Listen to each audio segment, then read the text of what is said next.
This podcast is sponsored by nobody. Hey fans, this is Deborah Lynn Gordon, better known as Ghoul of Your Dreams. Now, I was a zombie in George Romero's Dawn of the Dead, but I was the lead female zombie in Day of the Dead. And you're listening to Tommy Throwback Kovac on Splat from the Past. Rigor mortis is beginning to set in. Hey dudes, welcome to Splat from the Past, the only 80s themed horror sci-fi show where things can get totally radical. Now today I will be welcoming the one, the only Bob Michelucci. Bob, of course, was the bearded scope zombie in George A. Romero's Dawn of the Dead, and he will be my 17th guest from it. I cannot believe it. 17 people I have interviewed from that movie. I love it so much. I have to do it. Bob, of course, is a graphic artist. He designed, I believe, it was either the poster or the VHS box cover, one of the two. I'll find out when we're going to do this in a few. And he's had his own magazines, such as Questar. And he also has written a couple of books, the Collector's Guide to Monster Magazines, which was a self-published book. And he formed Imagine Incorporated, and he's also produced and worked on other films, including the documentary Drive-In Madness. And he was the art director on John Russo's Santa Claus, and he's done a lot of great stuff, and it's going to be great to have him on today. We tried to make this happen at Christmas time, but he got busier, but now we're going to make this happen. And June summer is really hot and cooking. I've got some huge bucket lists coming, and you'll all be thrilled. So an update on my mom. She's been home since Saturday the 7th. That's when I got home from LA. And she's recovering nicely. She's going from her bed to her wheelchair. And she's actively getting shit done. My mom's amazing, isn't she? I am so blessed. Also, rest in peace, Dan Barrows, a.k.a. Beans Morocco. One of the members of the legendary 60s counterculture improv group, The Committee. He may be known as the creepy older guy, Carol Seaver's office mate, Big Al on Growing Pains, but he's also had roles in classic movies such as Billy Jack, Blazing Saddles, Used Cars, Private Lessons, Eating Raoul, Once Bitten, Police Academy 5 and 6. I tried to get him on here for years, but unfortunately the connection wasn't made. So yeah, here is my interview with Bob Michelucci.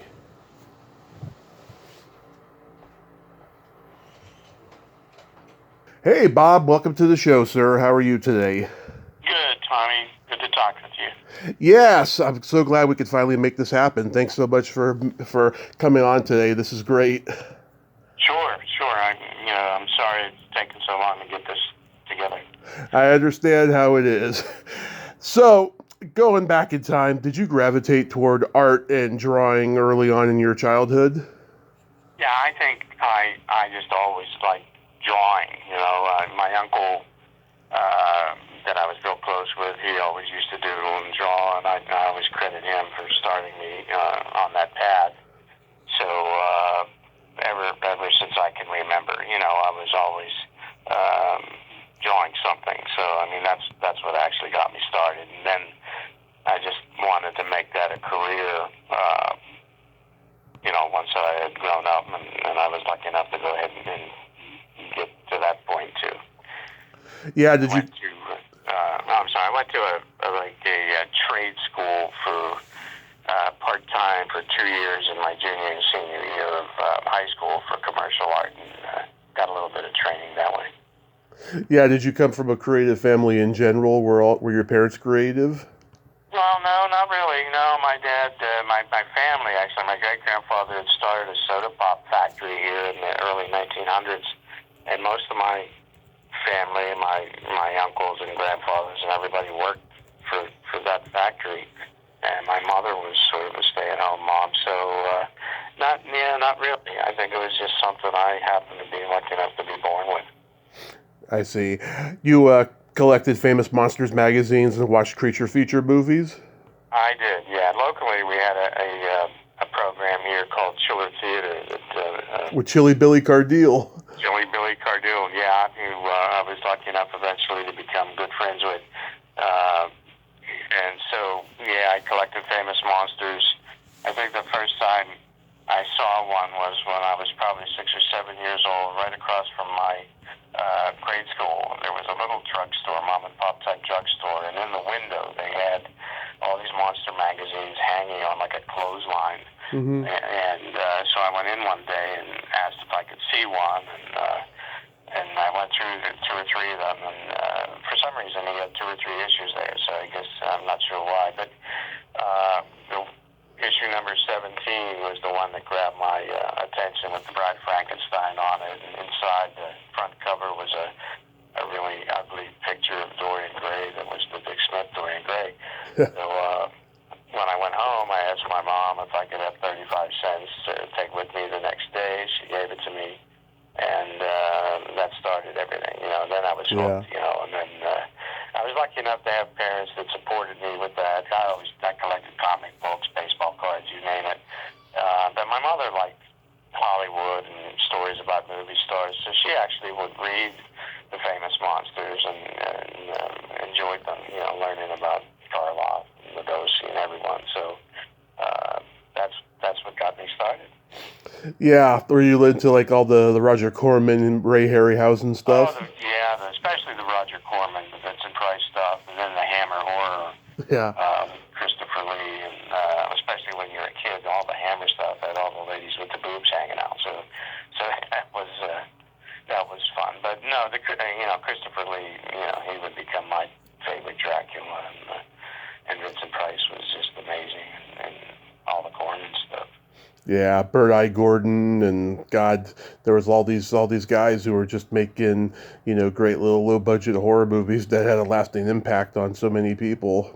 Yeah, including Romero here in Pittsburgh. And a funny story is that my first job out of high school was as a messenger for an ad agency in downtown Pittsburgh. And one of the places I used to have to deliver to and pick up, I hated going to because they had like 40 steps, this wide staircase you had to walk up to every time to get something.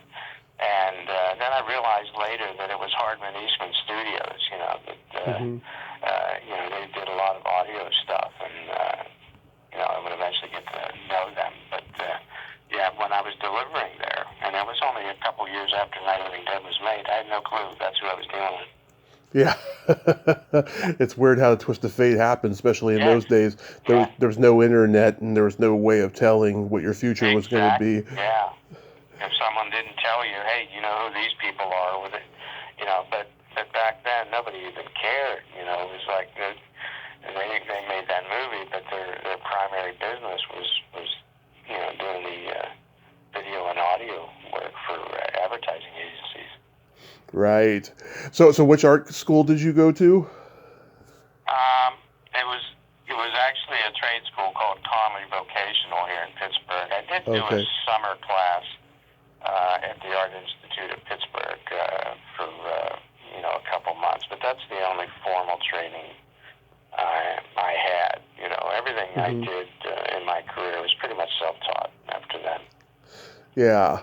In 1970, you become a creative apprentice at the Mel Richmond Creative Marketing Services, and then and that's actually where I was the messenger and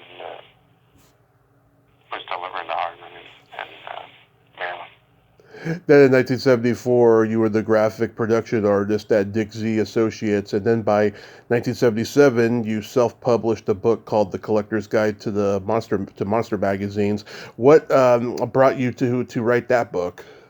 Well, that's what actually got my whole career started, and I as I said, I collected comics and I collected the monster magazines. Now, there was always the Overstreet Comic Price Guide, so you knew what your collection might be worth. There was never anything out that would let anybody know what the monster magazines' value were. So my goal was to set out to try and put an Overstreet type guide out on strictly the monster movie magazine. So I did up a mock-up, and I probably sent 40 publishers, one of these mock-ups with a letter with my idea, and I got at least 40 rejections, So, yeah. Then I decided, Dick Z, that I was working for at the time, Mm-hmm. he said, well, why don't we do it, try to self-publish it. And we knew how to produce books or magazines because we did that at the art studio. So we hooked up with one of the printers we used, and so we got the project started. I went ahead and I sent out letters to, again, there was no internet, so everything was by mail or phone calls.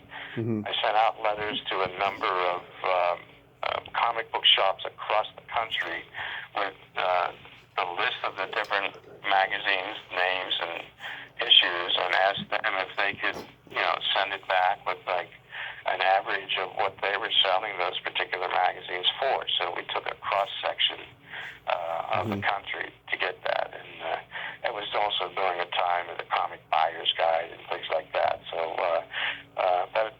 but they all were pretty good at sending things back. Then I also got in touch with most of the publishers I could find of the different magazines, like the Monster Times, and there were so many at the time, and Famous Monsters, naturally.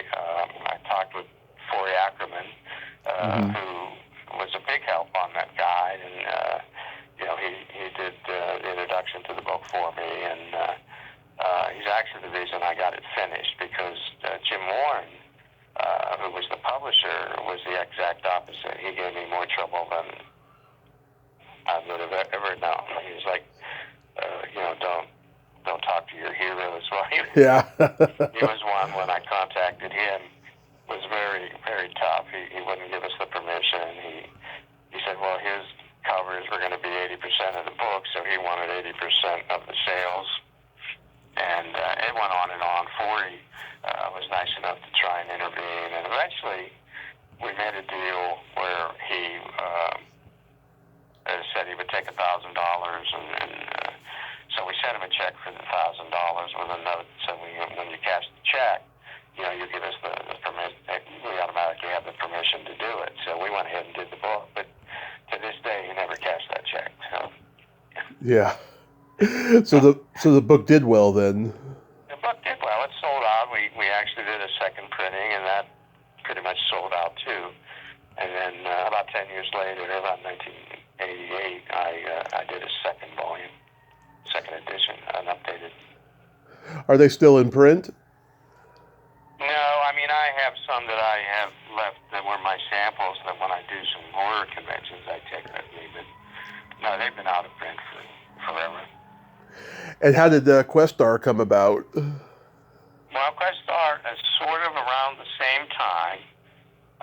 The printer that we were dealing with for the collector's guide said, hey, there's this other guy locally that's doing this science fiction magazine, and he was dealing with him too, and his name was Bill Wilson, and we didn't know one another or of one another.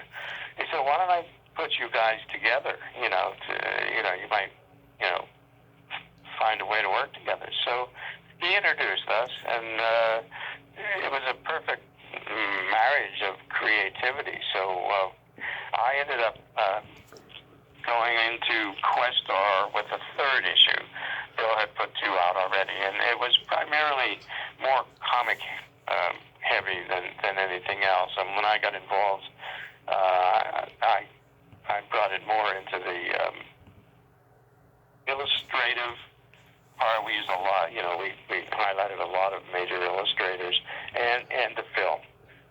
So with that, I think Superman was just coming out, the original Superman with Christopher Lee. Mm-hmm. And so that became the cover of the third issue, and we did a lot of original stories. We were able to work with a lot of the different Robert Bloch and people like that. So, we were lucky, and little by little, he started out, I think he was at about 2,500 circulation. With the third issue, we were up to 30,000, and when we folded after the 13th issue, I think we were almost at 100,000. Wow. It would probably be a lot harder now to start a magazine as it was back then, right? I think so, especially a specialty magazine for sure.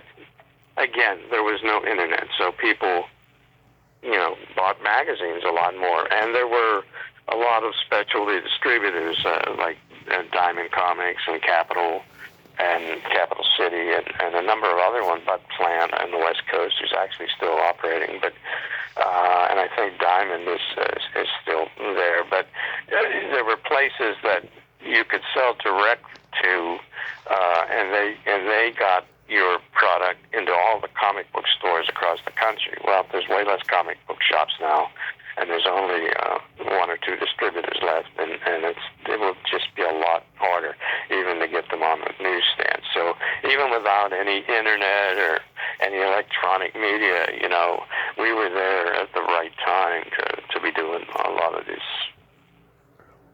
Yeah. Amazing that people still remember, the magazine. I still get a lot of compliments on how nice it was. That's awesome.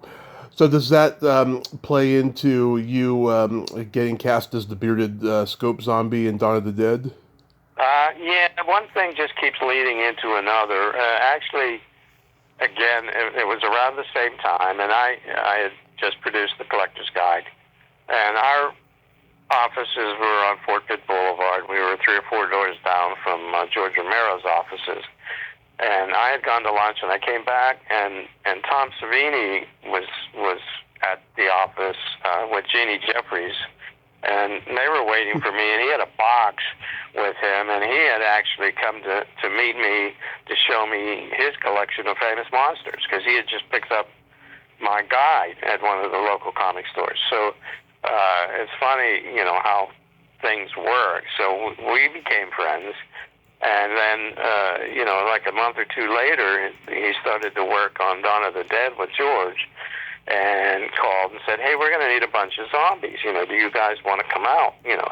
And that's how that happened. So the whole group of us, including my wife, went out for the evening. All got made up as zombies. I was lucky. I got to be a special close-up zombie because I knew the guys. Unfortunately, my wife ended up on the cutting room floor, so she never really made it into the movie. She was made up for it, and that was it was just a great night. I actually played 2 different zombies in the movie, but the night that I got shot in the forehead, they spent a couple hours getting me into that makeup. Yeah. And George was one. They brought me out to where I was standing for the shot, and he explained how everything was going to go. That when I heard the gunshot, the guy Tom was right across from me, and he was holding they actually had a button made up in my forehead that he would pull a string, fishing line on when the noise went off, so it looked like the gunshot in the forehead. Yeah. And at the same time, a squib would explode in the back of my head. And George said, "Well, when you hear that, just fall." And it's great. And then he leaves, and we're getting ready to shoot it. And I'm going, "Well, he didn't say, do I fall forward or backward?" It happened so fast. I hear this shot, and I just drop. And I didn't even realize it was just going to be a close-up. But, and would have never realized that 10 seconds of screen time or less, almost 50 years later, would still be famous. Yeah. Did you keep that beard that you had throughout the 70s and 80s? That was actually my beard. Yeah. Yeah. I had the beard for a few years. Then I eventually brought it down to the mustache and a goatee, and then eventually just shaved the goatee part off, and for most of my life had the mustache. And then once my hair started going gray and the mustache was going gray, I shaved the mustache. So a couple of years ago at a Living Dead Weekend festival here in Pittsburgh, we recreated that scene. Jerry Gergley, who runs Tom Savini's makeup school, was and we redid the whole scene. And except this time I had to glue the mustache and the beard on, and I had a wig, and they made me up the exact same way. And they did it live in front of an audience, which was fun. Yeah, because it's one of the things that people remember about that zombie the most is that beard. It's kind of legendary in the zombie world. Yes, exactly. It was a classic. So, and who knew? Like I said, and we just wore our own clothes out to that event. They didn't have any wardrobe or anything. They had pretty much told everybody, just wear whatever you want. And then the other zombie I played, Jeannie Jeffries, had made me up, and I had sort of a gouged out eye for that one, and a bloody white shirt. And I was in a scene on the outside of the mall where I think it's Mousy that comes out on the motorcycle, gets knocked off, and we all come down on him. So that was the other scene. So it was fun. It was just a great time. Yeah, I've talked to like 17 people overall from the movie. I've talked to Jeannie and Deborah Gordon, John Amplis, Tony Buba, Ralph Langer, so many people. And I think everyone knew that they were doing something kind of special when they made this movie, because Night of the Living Dead had such an impact on the culture. I mean, going back to that Destiny thing from earlier, I mean, did you like the movie when it came out?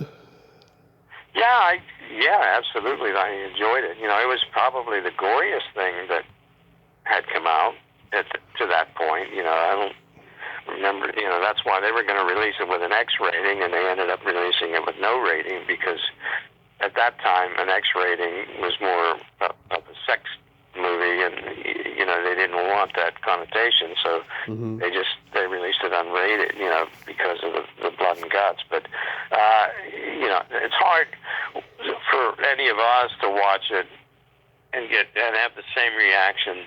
If you were in it, you were around all the fakeness of it, But when you saw it on screen, to see how realistic it looked, it was great. And a quick fun story about the premiere was that I also had the license and designed and produced the Dawn of the Dead poster book. Right. And so the first place we released it was at the premiere of the movie at the Fulton. And so we left them at the concession stand, and I think they were $1.95 at the time. So we went in, got our seats, and we see everyone is walking in with these things. So we figured, we're going to make a fortune. It's like everyone's buying them. And at the end of the evening, after the show and everything, we went to the concession stand to collect, and they said, oh wait, we thought that was the program book. So they were just handing them out to everyone that came into the theater. So yeah, that was the initial non-sales of the thing, but it did take off, and became a very real collectible item for the movie, because one of the few items that were ever licensed for Dawn of the Dead. Yeah, so did you design the theatrical poster and the VHS cover? The VHS cover, not the poster, but okay. The original VHS and beta cover for the video was my design that I actually had used for the poster book, yes.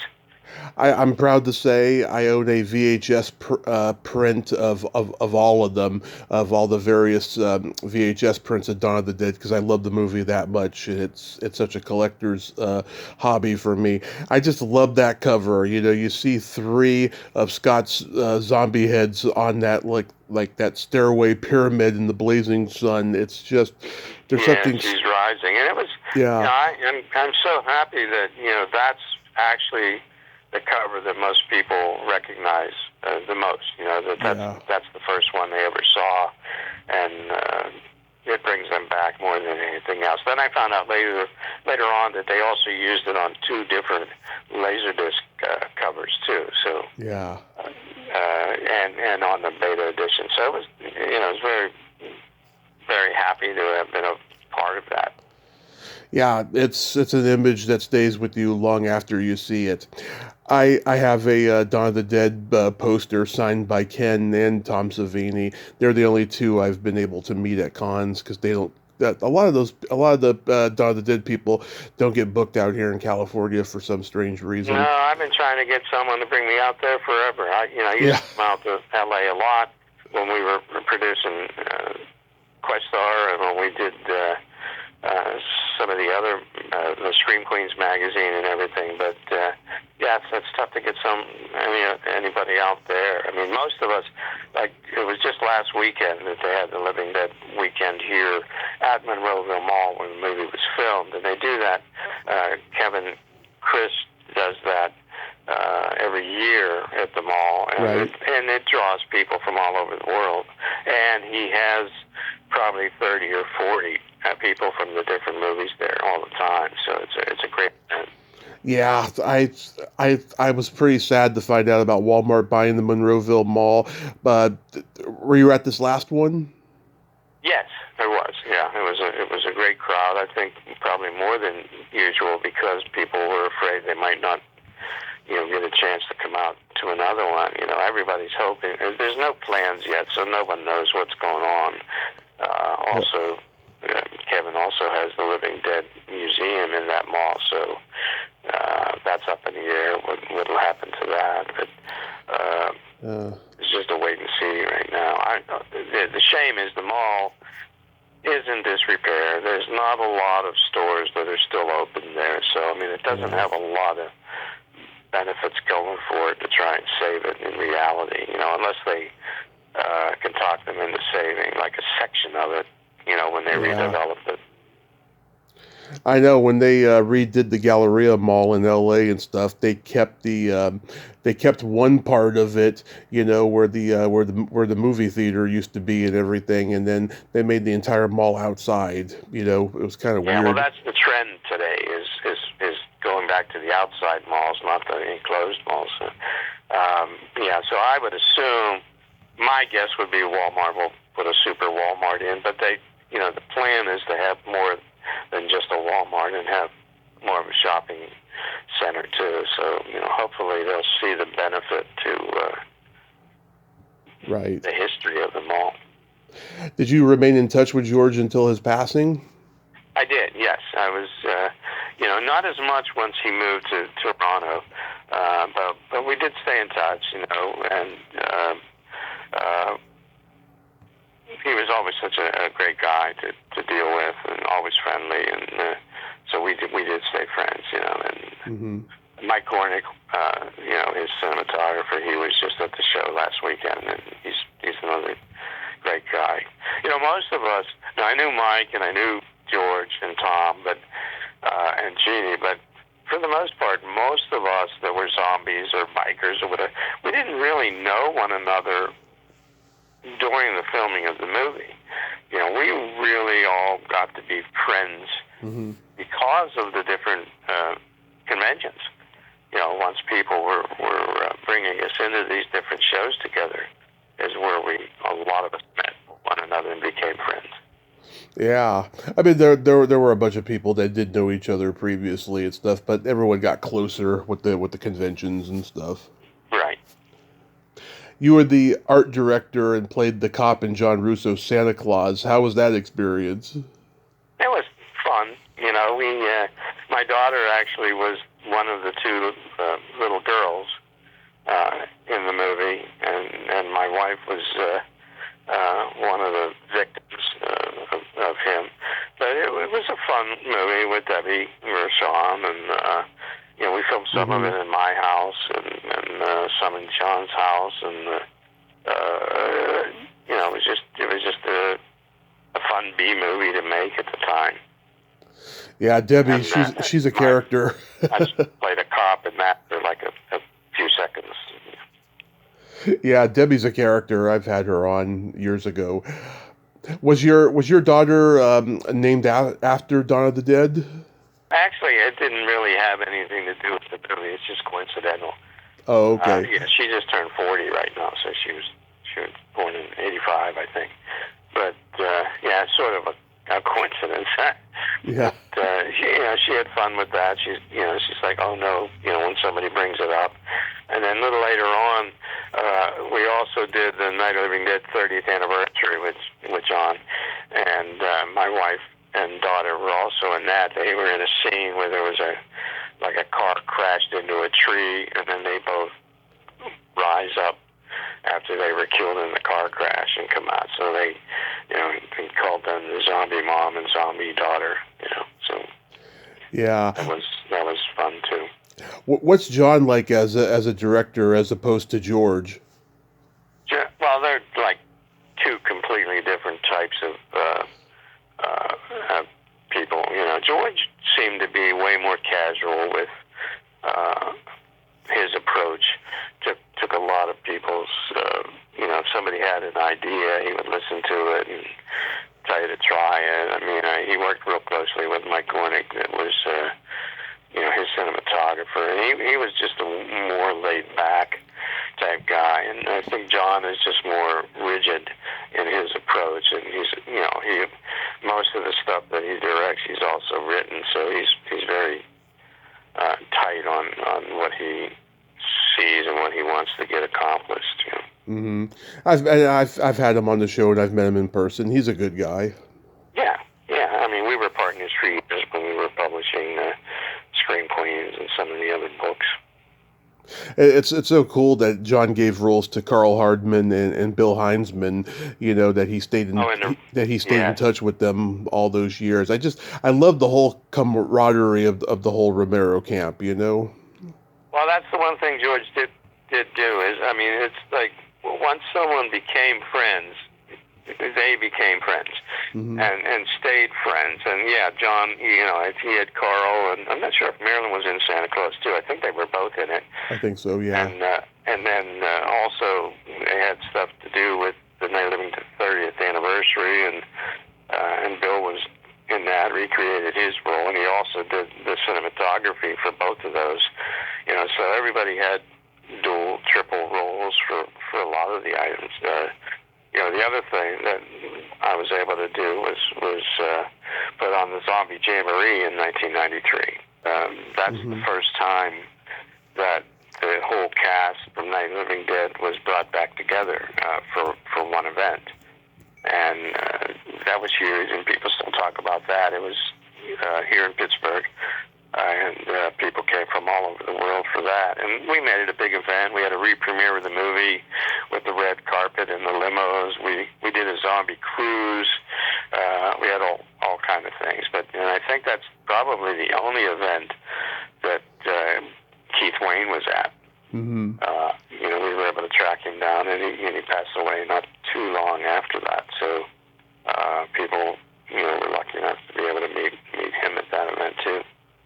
People may forget, but at one point there was a Sci-Fi Awards, and you produced the 1980 ceremony, which became the last one. How did you come to be involved with that? The Academy of Science Fiction, Fantasy, and Horror Films, yes. Yeah. Well, I was introduced to Dr. Donald Reed that had started that academy, and through Forrest Ackerman. And we got to be friends again. It was just another acquaintance that became friends forever. And they had been trying to get their program, their awards ceremony produced. And so Dick Z, that I was working with at the time again, he called some of his contacts, and there was a fellow by the name of Joe Saya, I believe, from Boston.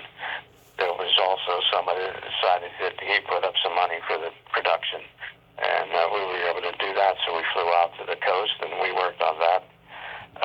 And Judd Hamilton, that was married to Caroline Monroe at the time, he also was one of the producers. So love Caroline. Oh, yeah, I was actually the first one to bring her into this country for a convention. In 1979, I did a fantasy film celebrity con in Pittsburgh, and had Buster Crabbe and Kirk Allen and Caroline as like the three headliners, and so that was fun, and we were able to do that. But so we got to do that show, and also have an award from the Academy for a Lifetime Achievement Award, one of the Saturn Awards. So, I still have that award. Did you get starstruck at all? Because there was guys like Buster Crabbe there and Roger Corman, who we mentioned before, and Richard Well, Kiel. yeah, I mean, it was amazing. You know, it was like an Academy Awards program is, you know, to be there in the same room with all of these celebrities. And, you know, I do still have a picture of me with Bill Wilson, that I was still working with at the time, and Mark Hamill and Caroline Monroe. There's the four of us in this one shot. It's really great, you know. Yeah. And you have to realize Star Wars was just a couple years old at that time too, so Mark was really a hot property. But yeah, Oh, Bill yeah. Gerard and Aaron Gray, they were all at this program, and you know, it was just amazing to be able to hobnob with all of them. You know, my son was just like a year old. We had brought him out with us, and so Caroline and my wife, you know, we're staying at the hotel a lot, so you know, they're babysitting my son, and then during the awards program, so that my wife could go, Don Post, who was, you know, the big mask maker, he and his wife ended up babysitting my son at their house. So it's just talk about family, right? Right. So, but it was just an incredible experience. You know, one more incredible experience in my life. Yeah. And then you produced this cool little documentary, Drive-In Madness. How did that come about? That was with Tim Ferranti, who did most of the direction and production on that. But we had we were going to do a book that Bill George, who did a lot of in the fantasy cinema for us, was going to do. And then for some reason, we never ended up publishing the book. But so we decided, well, let's why don't we just make it as video?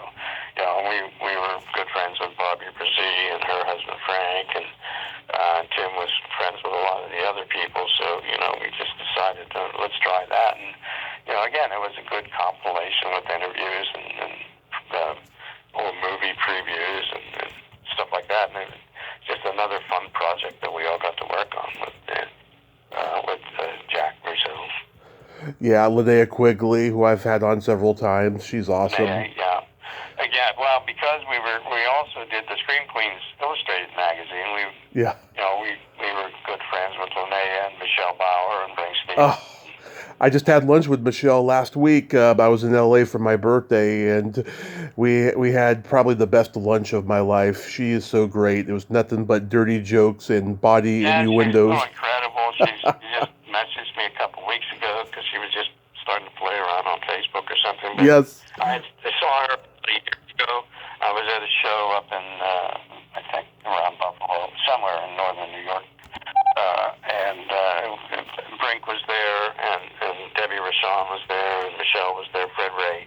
You know, everybody, we were all back together again. So again, Linnea wasn't at that show, but we all get to talk to one another every so often, which is nice. And the Scream Queens phenomenon was something else. You know, once we had moved away from the horror for a while, and went into the B movie, the Scream Queens Illustrated. You know, we were able to do 20-some issues of that.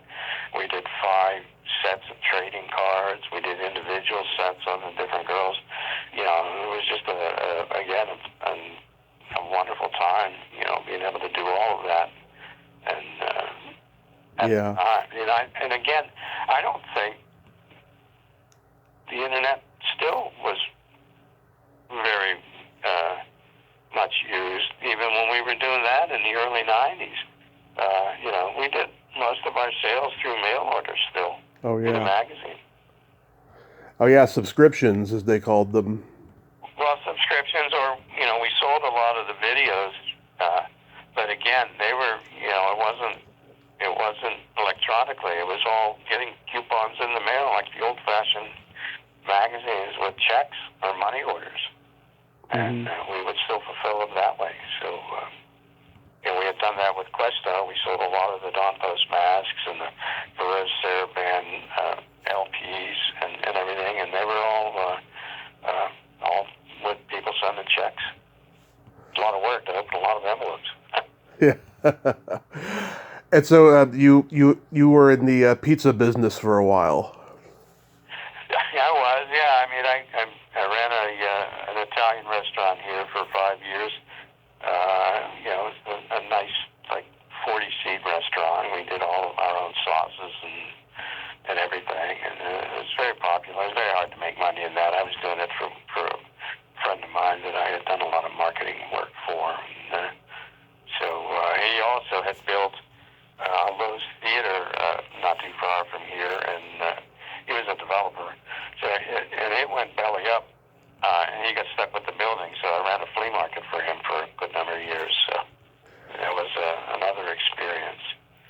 But, Yeah. The publishing has been the most fun. I was able to do the Dick Smith Monster Makeup Handbook because Tom Savini put me in touch with Dick because I wanted to republish that, the one that Warren had put out, and so Dick agreed to let us do that, and then we did My Living Dead film book. I actually got into wrestling too. Bruno Sammartino was the world champion for like 15 years. Of course. And he is from Pittsburgh, so we ended up Bill Cardell, Chili Billy. Mm-hmm. This is how everybody knows everybody. Put me in touch with Bruno because Bill had done studio wrestling here in Pittsburgh, and so Bruno was a great guy. He would come to my house 2 or 3 days a week, and we would tape all the sessions, and so we ended up publishing his autobiography, and that sold out too. It was very nice. Yeah. Lori's supposed to come back on tomorrow and stuff. I'll tell her you said hi. Yes, I just saw her last weekend. She was at the show too. Right. Yeah, the reason I brought up the pizza though is because I'm half Italian on my mom's side, and like when I was a kid, we'd order from like Round Table, and my Italian nonna, she would get so mad at how greasy the pizza was, she would literally call them to chew them out. My grandmother, my nonna, she made the greatest pizza when I was a kid. Mm-hmm. By the time I was old enough to ask her what her recipe was, she couldn't remember it anymore. So.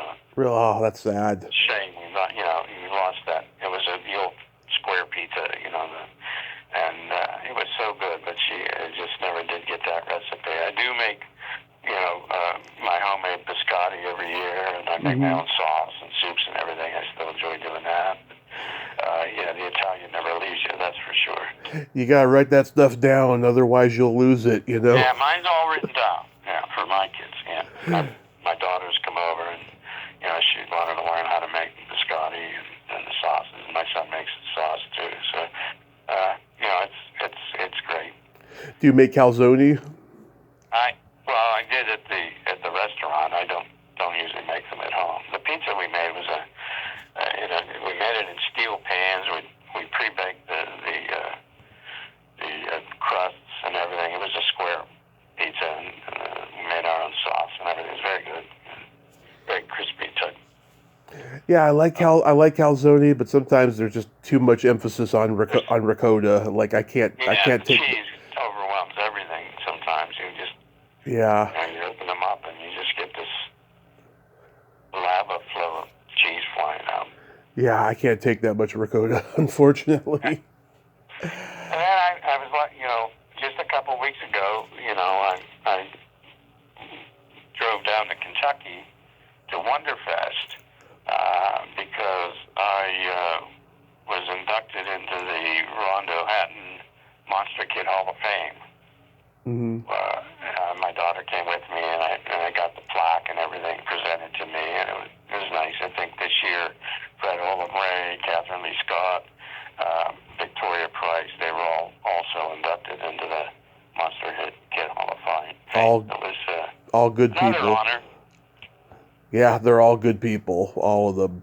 Yeah, good company to be in. So what do you got going on these days? Well, I'm always, I did, the last book I did was called Memories of the Living Dead, and I got a lot of the people that were in the different, mostly Romero films to write a chapter about what it was like, doing, what they did in the different films. So that's fun. That was a fun project. And, I do some different shows,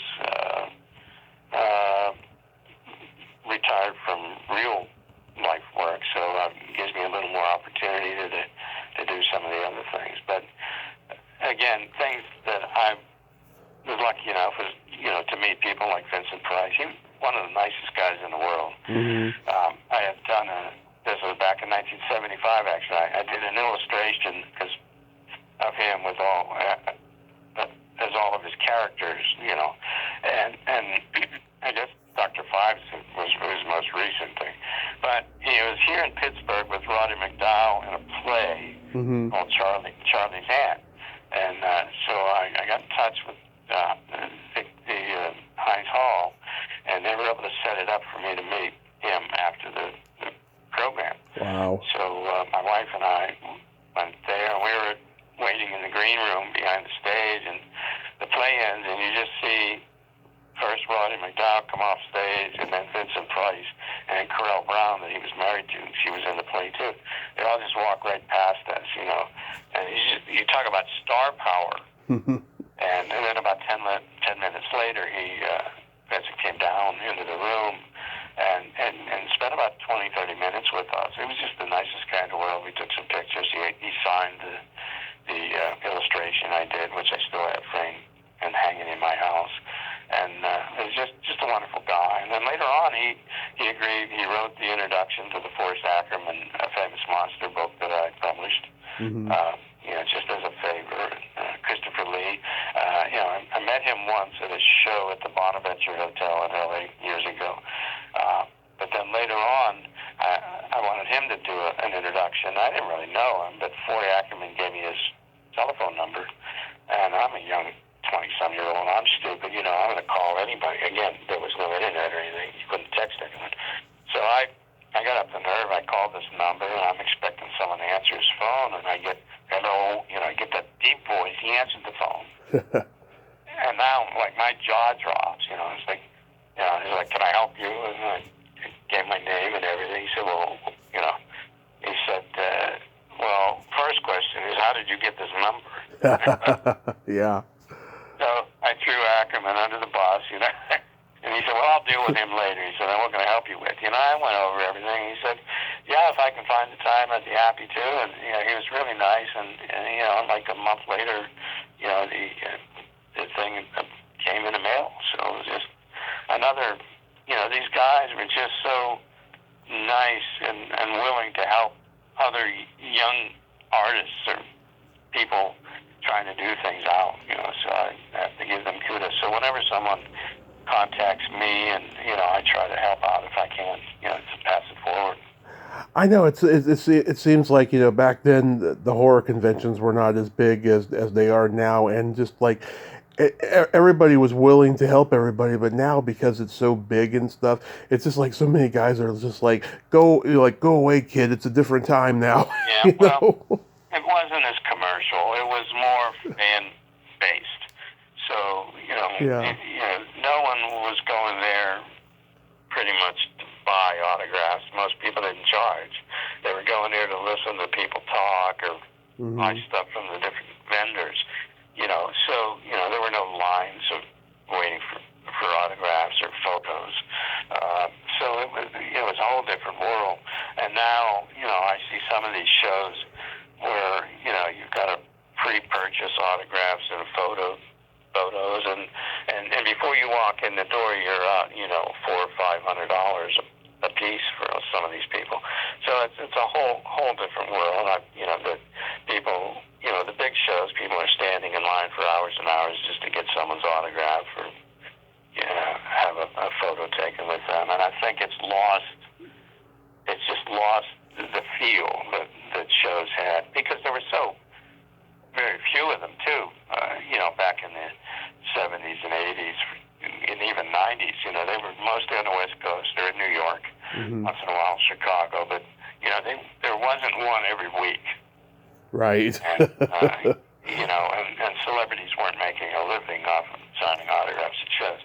So that's just really changed a lot. And I think, from my aspect, for the worse, you know, I wish people today could have felt what we felt. Yeah. At shows years ago.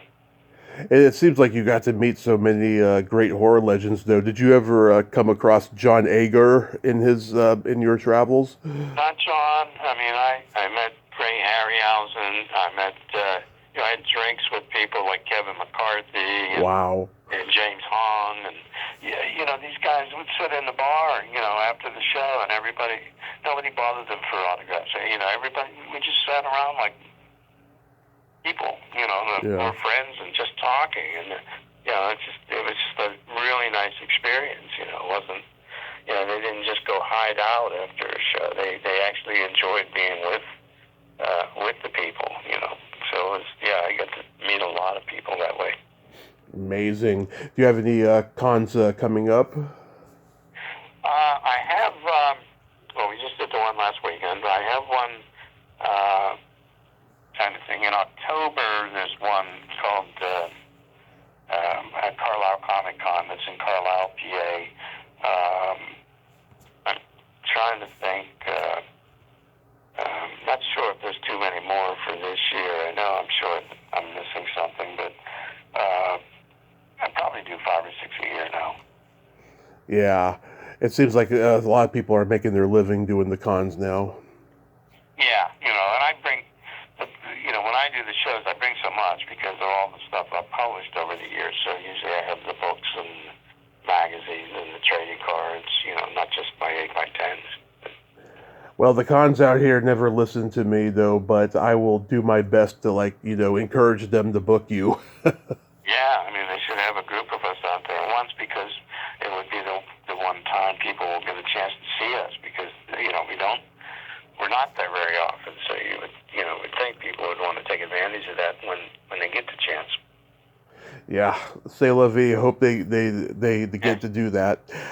Well, Bob, I thank you so much for finally coming on today. This was great, and my condolences to that funeral you're going to be attending a little bit later. Oh yeah, just the timing. Thank you. My brother's mother-in-law, she had been ill for a while. Just passed away the other day. But I thank you for having me. I'm glad we finally had the chance to do it. Absolutely. You have yourself a great rest of your day. Be safe out there. You too. Thanks. Bye. Thank you. Bye-bye.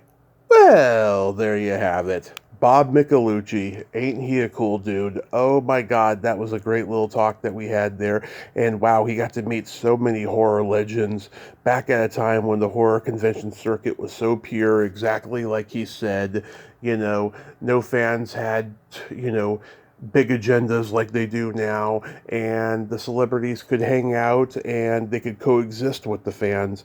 Now it's a completely different time. I don't see, any hope of the future of that changing and going back to the way it used to be, but I hope it does, because there are some celebrities that hang out with fans and stuff, and I've certainly met those people, but it's very rare. It's not like it was like the way he described it. But it was a great talk, and I'm so glad that we could address all of that stuff. Well, until next time, this is Tommy Throwback Kovac saying there's no shame in living in the past, because the present sucks. Later, dudes.